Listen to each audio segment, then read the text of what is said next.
Hi guys, welcome back to my channel. तो हमेशा की तरह आज भी हमारे पास काफी इंटरेस्टिंग न्यूज है। शुरुआत करते हैं अपनी पहली न्यूज से। तो सबसे पहले हम बात करते हैं क्राफ्टन की एक पॉलिसी के बारे में, जो कि है वन ऑर्ग वन रोस्टर, जिसका बेसिकली मतलब होता है एक ऑर्गेनाइजेशन सिर्फ एक ही टीम रख सकती है, या तो सिर्फ बीजीएमआई के लिए या फिर पबजी मोबाइल के लिए, दोनों नहीं। अगर किसी ऑर्गेनाइजेशन की टीम बीजीएमआई में कम्पीट कर रही है तो वही सेम टीम या ऑर्गेनाइजेशन पबजी मोबाइल पार्टिसिपेट नहीं कर सकते। सिंपल वर्ड्स में एक ऑर्ग का सिर्फ एक ही गेम में रोस्टर अलाउड है ना। इसको गोली भाई ने भी कंफर्म किया दैट टेंशन का एक स्ट्रिक्ट रूल है one organisation one roster policy BGMI के लिए ना। इसी रीजन की वजह से एसडीएल किसी भी दूसरी PUBG mobile slash BGMI team के साथ ऑफिशियली कोलैबोरेट नहीं कर सकते। एडिशनली गॉडलाइक एंड स्टैंड 77 की जो भी कोलैबोरेशन प्लानिंग थी पीएमडब्ल्यूसी एंड ईडब्ल्यूसी के लिए, वो भी अब नहीं हो सकती। जिस पर हेडीज भी रिएक्ट करते हुए बोलते हैं, टेंशन मत लो, अगर एक ऑब्स्टेकल है तो उसके 10 अलग तरीके हैं, टाइम लगेगा लेकिन हम सही तरीके से करेंगे। नाउ अब हम बात करते हैं चरणजोत के बारे में। वो ट्विटर पर 2 पोस्ट शेयर करते हुए बात करते हैं प्राइम मिनिस्टर की स्पीच के बारे में, जिसमें वो ई स्पोर्ट्स और गेमिंग को सपोर्ट करने की बात करते हैं, जिसको मैं शॉर्ट में बता देता हूँ। तो बेसिकली पीएम मोदी ने वेव समिट में बोला कि ई स्पोर्ट्स यूथ के लिए काफी अच्छा करियर पाथ है, लेकिन सच तो ये है कि स्पोर्ट्स इंडिया में one of the hardest path है। कम अपॉर्चुनिटीज, ज्यादा स्ट्रगल। आजकल के यूथ को यूट्यूबर्स एंड इन्फ्लुएंस को देख के लगता है कि स्पोर्ट्स का फ्यूचर ब्राइट है। हाँ, ये है तो सही, बट इसका रेशियो बहुत ज्यादा कम है। जो रियल स्पोर्ट्स प्लेयर हैं वो रोज प्रैक्टिस करते हैं, ग्राइंड करते हैं, लेकिन ना उनको रिस्पेक्ट मिलती है,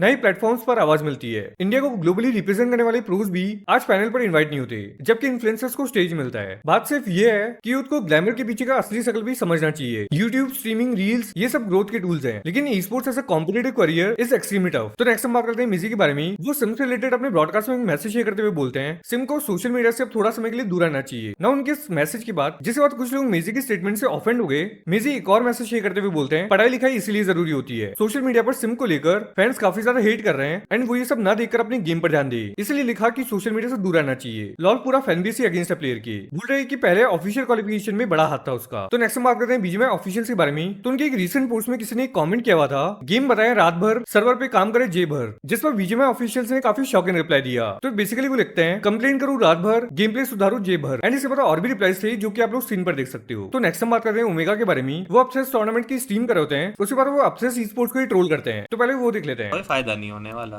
कितनी इवेल्युएशन बताई थी तुमने? 1000 कितने 100 करोड़ कितनी बताई तुमने अब थ्रस्ट की? शार्क टैंक में बताइयो, किसी को याद है? 2000 रुपए का पीपी इनसे दिया नहीं जाता। शार्क टैंक में वैल्यूएशन क्या लगाई थी बताना। टारगेट नहीं कर रहा मैं, सच्चाई बताता हूँ। शार्क टैंक से चाहिए डील। कितने साल का एक्सपीरियंस है? 20 साल का। मैं बोलता 20 साल का एक्सपीरियंस है, 23 साल का खुद है। बहन चोद, गजब आदमी है भाई। तो नेक्स्ट हम बात करते हैं गोली भाई के बारे में। उन्होंने बात करी रेबल के बारे में एंड कुछ एसएटएल के क्रिएटर्स के बारे में जो उनकी बात सुनते हैं और उनकी रिस्पेक्ट करते हैं। तो पहले वो देख लेते हैं। रेबल का सीन क्या सीन? कोई सीन नहीं है। मैंने कल भी बताया, I am not talking to Rebel, I have just cut him off from my life. He is a creator for S8UL. वो रहेगा, उससे हमारा प्रोफेशनल रिलेशन में कोई फर्क नहीं पड़ेगा। कोई शूट होगा, कुछ होगा, जहां पर मेरी उसको जरूरत होगी, मुझे उसकी जरूरत होगी, वो करेंगे S8UL related. Otherwise I am not doing anything regarding his channel. I will not call him on my channel. वो अभी भी आया था, मैंने उसको, वो अपनी लाइफ में खुश रहेगा, मैं अपनी लाइफ में खुश रहूँगा। That's it. ऐसे ही होता है मेरा, बस धीरे धीरे करके मैं पहले किसी को समझाता हूँ, जब पार हो जाती है ना मेरे ऊपर, फिर मैं उसको लाइफ लॉन्ग काट देता हूँ लाइफ से। जेकब भाई, to be honest, now that entire blessing has gone, I don't think most of these people here even consider me as big brother anymore. 90% of them, if I talk about जो समझते हैं तो उसमें शायद थग होगा, मामा होगा, mercy होगा, mafia होगा, HFPP रशल हो गए, और बाकी फीमेल स्ट्रीमर्स होंगे। आई डोंट थिंक उसके अलावा भी एनीबडी कंसिडर्स दी ऑल्सो वो वाला चीज़ पहले वाला। Because everybody has reached to a point where, you know, अगर मैं उनको कुछ बोलता हूँ तो मुझे ये डर लगता है कि मुझे पलट के उल्टा बोल दें। तो वो अगर डर मेरे अंदर आ चुका तो because that people have been like that, वो वैसे हो चुके हैं। और बाकी थोड़ा सा मैं आफ्टर स्काउट इंसिडेंट्स भी मैं दब गया हूँ, मतलब अपने आप को मैंने सेटल कर लिया। तो नेक्स्ट हम देख लेते हैं स्काई स्पोर्ट्स चैंपियनशिप का स्टैंडिंग पॉइंट्स, जहां नंबर 1 पर है वाइल्ड फैंग्स, नंबर 2 पर एबीसी, नंबर 3 पर LEFP, नंबर 5 पर है CK, 6 पर टीम सोल, और बाकी टीम की बात करें तो #15 पर गॉडलाइक, 16 पर है OG। नाउ जैसे कि #1 पर वाइल्ड फैंग्स है, तो मेजी वाइल्ड फैंग्स और उनके प्लेयर्स अनुज को अप्रिशिएट करते हुए बोलते हैं अगर बीजेएस के टाइम पर उनको चांस मिला होता तो टीम शायद और बैलेंस होती। लेट्स सी बीएमबीएस में मौका मिलता है यानी गुड प्लेयर। तो नेक्स्ट हम बात करते हैं संजय के बारे में। वो बात करते हैं वाइल्ड फैंग्स के प्लेइंग 4 के बारे में एंड उन्होंने स्काउट से रिलेटेड भी बात करी, क्योंकि वो भी लंदन में है। तो वापस आने के बाद में क्या वो वाइल्ड फैंग्स में खेलेंगे या नहीं, इस पर बात करते हुए संजय ने क्या बोला वो देख लेते हैं। वाइल्ड फैंग्स की टीम अपडेट बता देता हूँ। वाइल्ड फैंग्स में थोड़े रोस्टर में चेंज हुए हैं। वाइल्ड फैंग्स में अभी जो लाइनअप रहने वाली है स्काई के लिए वो रहेगी सिर्फ मैं, मी माई सेल्फ, सेंसे, दूसरा ट्रेस, तीसरा एक ट्राई आउट्स ले रहे हैं हम एक बंदे का, बताना तो पड़ेगा ना, एक बंदे का हम ट्राई आउट्स ले रहे हैं, जल्दी बताने का। हाँ, तीसरे बंदे का हम ट्राई आउट्स ले रहे हैं। चौथा जो रहने वाला है वो हमने शफल करा है अनुज को। क्यों स्काउट नहीं है इसमें?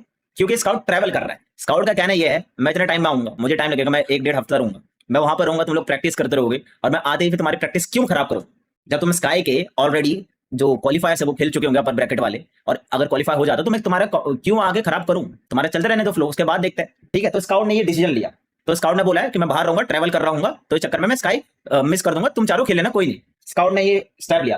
तो नेक्स्ट हम बात करते हैं ओमेगा के बारे में। उन्होंने बात करी बीजीएमआई के जोन मेटा के बारे में, क्योंकि ऑफिशियल में जोन मेटा थोड़ा डिफरेंट होता है अगर उसको थर्ड पार्टी इवेंट से कंपेयर किया जाए तो बेसिकली वो बोलते हैं ऐसे प्रैक्टिस करने में प्लेयर्स को डिसएडवांटेज होता है ऑफिशियल इवेंट्स में। न्यू जोन मेटा कब मिलेगा यार? ये चीज से तो मेरे को भी बहुत चिढ़ मचती है यार, कि मतलब प्रैक्टिस करो तुम किसी और में, तो ये ठीक नहीं है यार। थोड़ा सा तो होना चाहिए, एटलीस्ट मेन इवेंट्स वालों को तो देना चाहिए। ऐसे तो प्रैक्टिस कहाँ ही पहुंचेगा इंडियन जो अपना इंडिया, इसमें तो भर दो क्राफ्टन। अरे पागल हो क्या भाई, वो लोग भी कर ही रहे हैं ट्राई, कुछ ना कुछ। वही है ना यार कि कभी पीछे से मेन वहां से बीटी होती है, कभी यहाँ कुछ होती है, ऐसा फंसा हुआ है सारा सिस्टम। एक चीज ठीक करने से नहीं होगा, पर धीरे धीरे कोशिश हो रही है। अब तो इवेंट्स वगैरह भी बढ़ गए हैं, ऑफिशियल इवेंट्स वगैरह भी, नई नई चीजें भी आने वाली हैं। एक साल के अंदर तो और भी बहुत सारी चीजें आ जाएंगी। तो वही है, वेट करो, इंटरनेशनल लॉबी आएगी क्या? Who knows man, who knows. तो नेक्स्ट हम बात करते हैं ऋषिंदर सिन्हा के बारे में। तो उन्होंने बात करी ग्लोबल स्पोर्ट्स के बीजीएमआई में फिर से एंटर करने के बारे में। तो पहले वो देख लेते हैं। We got the OGG. अरे OGG बोलता तो मुझे सिनर्जी याद आती है, SG वाली। Okay, let's get back. BGMI की लाइनअप क्यों नहीं आ रही है आपकी? आ रही है, मैं इसलिए तो यहाँ घूम रहा हूँ, दिख नहीं रहा है। आप पोच करने वाले हो? फिर ट्वीट डालेंगे। अच्छा हाँ, बात तो सही है, सोमनाथ साहब बैक और नहीं है तो क्या कुछ हो सकता है? बट तो दिख नहीं रहा है। बात क्या हो गया? तो अभी प्लान्स क्या है? मतलब Valorant is going good, Indus is coming, so जी की लाइनअप आ रही है इंडस में? अभी तो फिलहाल primary focus is Valorant, and उसके बियॉन्ड अगर कुछ देखेंगे तो बीजीएमआई। सो इंडस का probably not right now, I don't think anything in the immediate future, but Valorant में और करने वाला, और बीजीएमआई तो डेफिनेटली आ रहे। थोड़ा अभी रोड मैप का भी। तो नेक्स्ट बात करते हैं गोली भाई के बारे में। उन्होंने बात करी रेगल्टर्स और वाइपर के बारे में एंड उनके बिहेवियर चेंजेस पे भी बात करते हैं। तो पहले वो देख लेते हैं। भाई उसको बोल चुका हूँ रेगा को, ही नीड्स टू, पता नहीं वो क्या है उसके साथ, but he needs to look after his behaviour, else जो थोड़ा सा वो होता है ना उसका शुरू ना हो जाए। मेरे को बस वही डर है, क्योंकि वो जाने में आजकल बहुत हर्ट करने लगा है लोगों को। एंड सो डज वाइपर भी कल शायद मैंने देखा था कि काफ़ी गाली गलौज करके गया अमन को विदाउट एनी रीज़न, और बाद में बोला गया कि वो फ्रेंडली गाली थी, तो मुझे तो फ्रेंडली गाली लगी नहीं। तो I think they should better start analysing before people start slipping. And अगर कोई रेगा फैन है यहाँ पे, तो अगर बुरा लग रहा हो तो आई एम सॉरी, बट मैं उसके बेनिफिट के लिए बोल रहा हूँ। प्रॉब्लम ये है सीखते सीखते ऐसा ना हो जाए कि स्लिप कर जाए, समझ रहे हो? वो फिर टू लेट हो जाता है, वो टू लेट हो जाता है, और टू लेट जब हो जाएगा तो फिर दिक्कत हो जाएगी। अब बात करते हैं GTA 6 के बारे में, जिसका ट्रेलर आज देखने को मिल रहा है। एंड अभी गेम को आने में पूरा एक साल बाकी है, जिस पर हस्तर भी रिएक्ट करते हुए बोलते हैं GTA 6 से डेवलपर्स ने बस कुछ ही दिनों पहले एक स्टेटमेंट दी कि गेम को लॉन्च होने में एक और साल लगेगा, और अब रॉकस्टार ने आज ही गेम का नया ट्रेलर लॉन्च कर दिया। इसे कहते हैं जले पर नमक छिड़कना। तो नेक्स्ट हम बात करते हैं स्नैक्स, ठग और सिड के बारे में। वो मिले आरसीबी के टीम प्लेयर्स और मेंबर्स से एक शूट के दौरान। एंड सबसे इंटरेस्टिंग बात तो ये है, एसएडओ का इंट्रोडक्शन इंडिया के रिप्रेजेंटेटिव रूप में किया गया, जो की डब्ल्यूसी में इंडिया को रिप्रेजेंट कर रही है, जिसका एक छोटा सा क्लिप मैं आप लोगों को दिखा देता हूँ। Hello. That's Snacks, that's it. They represent a team called Soul, which is India's biggest esports team. They are also been shortlisted for Saudi ka Esports World Cup, the only Indian club to make it. And Snacks is also huge. I mean, before gamer he calls himself a RCB fan. It's a, Yeah, we all are YouTubers. No, RCB fan or no? Yeah, obviously. Not denying it right now. wasting time. Suddenly you remove the CSK jersey. तो अब बात करते हैं एंकी bot के बारे में। वो react करते हैं लेजिट के एलिगेशंस पर। तो पहले वो देख लेते हैं। व्यूज ऑन सोल लेजेंड भाई, क्राफ्टन अप्रूव्ड प्लेयर भाई, as simple as that. Back to back lands खेल चुका है, I don't think anything else is needed. A very sweet guy, a very genuine guy, a very great guy. अभी मिला भी था land पे, बहुत अच्छा बच्चा है भाई। और भाई मतलब मेरे को ऐसा लगता है कि सारी चीजें हैं। बहुत सारे प्लेयर्स आए, बहुत सारे प्लेयर्स गए, बहुत सारे प्लेयर्स हैं, बहुत सारे प्लेयर्स के बारे में ये सब बातें हुई। जब तक Krafton is okay, we all are okay, as simple as that. और and I think legend has proved himself as well, तो आई डोंट थिंक यहाँ पे ये सब बातें होनी चाहिए। बट अगेन भाई, आप लोग जनता हो, आप लोग के मुद्दे हैं, आप लोग किसी बारे में बात कर सकते हो। बट मेरा ओपिनियन ये है कि मेरे को लेजेंड से कोई प्रॉब्लम नहीं भाई। तो नेक्स्ट हम फिर से बात करते हैं गोली भाई के बारे में। वो बात करते हैं उनके गेमिंग से रिटायरमेंट लेने के बारे में। तो पहले वो देख लेते हैं। खान भाई, पता नहीं जब तक आपका टाइम आएगा शेड्यूल में आने का, बनोगे क्रिएटर करोगे, तब तक तो मैं दावा कर दूंगा गेमिंग को। ऐसे शेड्यूल से चले जाऊंगा, मतलब गेमिंग से चले जाऊंगा भाई। कब तक करेंगे? कभी ना कभी तो छुट्टी लेंगे ना। आप सबसे बाय बाय बोल के final stream, this is my final stream guys, ऐसा ना बोलो, बुरा लगता है सोच के। कभी तो कभी होना ही है। इनकम, अरे कुछ कंप्लेंट नहीं है, मैं जाऊंगा, मेरे जैसे 4 आएंगे। रोहित भाई जैसे है ना, न्यू जेन एंटरप्रेन्योर्स आए हैं, देखो वो रोहित भाई मेरे से 4 गुना आगे उस्ताद। देखो नेक्स्ट 4-5 साल और मेरे को इस इंडस्ट्री में रहना है, ये बात है। उसके बाद बाय बाय। मुझे गॉडल जर्सी पहन के आया है भाई। यू गॉट इट और यू बॉट इट? दिल से गॉड लाइक। अच्छा चलो जल्दी से बताओ फिर भाई कि क्या लगता है, अभी सोल की नई लैब बन रही है, गॉब्लिन आने वाला है। मजा आने वाला है मतलब तो क्या गॉडल अभी भी है? अच्छा, जॉनी वर्सेस गॉब्लिन होगा। जॉनी वर्सेस गॉब्लिन मतलब पुराना वाला क्रेज वापस आने वाला है, गोहान वर्सेस गोहान वाला हाँ एक्चुअली पता है, soul of god is el clasico of actually बीच में भाई। लाइक सोल में जब गॉब्लिन है तब अल क्लासिको है। हाँ मैच के लिए अब मजा आएगा। लेकिन अभी तुम्हें क्या लग रहा है कि भाई एक प्लेयर गॉब्लिन आ गया, चौथा प्लेयर कौन है? मतलब पूरी लाइनअप क्या है अभी सोल की? चौथा तो मुझे लगता है रॉनी को ही खेलना चाहिए, रॉनी बेस्ट है मतलब उसका एक्सपीरियंस वगैरह सबसे बेस्ट है। तो अभी फिर आपके हिसाब से नई गॉडल ऊपर है या नई सोल ऊपर है?